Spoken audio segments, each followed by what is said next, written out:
পপুলেশনকে বলা হয় জনসংখ্যা, অর্থাৎ জনগণের যে সংখ্যা, অর্থাৎ পরিসংখ্যাকে বলা হয় জনসংখ্যা। তো জনসংখ্যার বিভিন্ন প্রকারভেদ রয়েছে, যেমন জনস্বল্পতা, কাম্য জনসংখ্যা, জনকীর্ণতা। তিন প্রকার রয়েছে, মেনলি 3 প্রকার। এই জনসংখ্যার মধ্যে কাম্য জনসংখ্যা বলতে কি বোঝায়? কাম্য জনসংখ্যা বলতে বোঝায় কি, যখন একটি অর্থাৎ একটি অঞ্চল ভেদে, যখন একটি অঞ্চলে তার মোট সম্পত্তি এবং তার জনসংখ্যার মধ্যে সমান বন্টন হারে থাকে, অর্থাৎ সম্পত্তি এবং জনসংখ্যা একই প্রকৃতি, অর্থাৎ কি মানে ওই অঞ্চলে, অর্থাৎ এটা একটা অঞ্চল ধরা হয়, তো এই অঞ্চলের লোকজনেরা এই অঞ্চলের সম্পত্তি নিয়ে তার সুখ স্বাচ্ছন্দ্যে থাকতে পারে, তখন সেই জনসংখ্যাকে বলা হয় কাম্য জনসংখ্যা, অর্থাৎ সেই অঞ্চলের জন্য এই জনসংখ্যাটি কাম্য, তাকে বলে কাম্য জনসংখ্যা। আর এরপর হচ্ছে জনকীর্ণতা বলতে কি বোঝায়?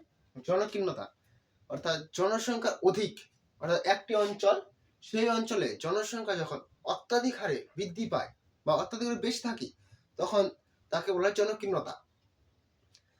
আর জনস্বল্পতা কি? জনকীর্ণতার অপোজিট সাইড হলো জনস্বল্পতা। জনস্বল্পতার সংখ্যাটা হবে এরকম যে, কোনো একটি অঞ্চল ভেদে তার সম্পত্তি, প্রচুর পরিমাণ সম্পত্তি রয়েছে, কিন্তু তার কি জনসংখ্যা খুবই কম, তখন তাকে বলা হয় জনস্বল্পতা।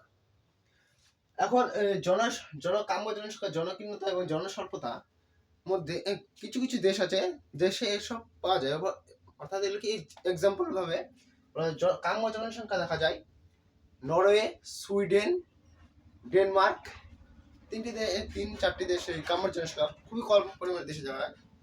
নরওয়ে, সুইডেন, ডেনমার্ক, সুইজারল্যান্ড হতে পারে, এই 3-4টি দেশে কাম্য জনসংখ্যা দেখা যায়।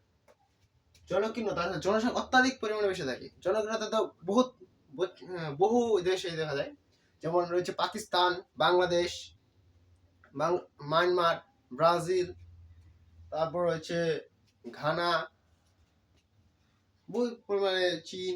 জনকীর্ণতা আর জনস্বল্পতা কি? অর্থাৎ জনসংখ্যা কম, সেই সমস্ত দেশের মধ্যে রয়েছে রাশিয়া, অস্ট্রেলিয়া, জাপান, এই সমস্ত দেশগুলো রয়েছে জনকীর্ণতা। আমেরিকা যুক্তরাষ্ট্র প্রবাসনের দিক থেকে আলাদা, কিন্তু জনস্বল্পতায় আছে। ফিনল্যান্ড, কানাডা, এই সমস্ত দেশ।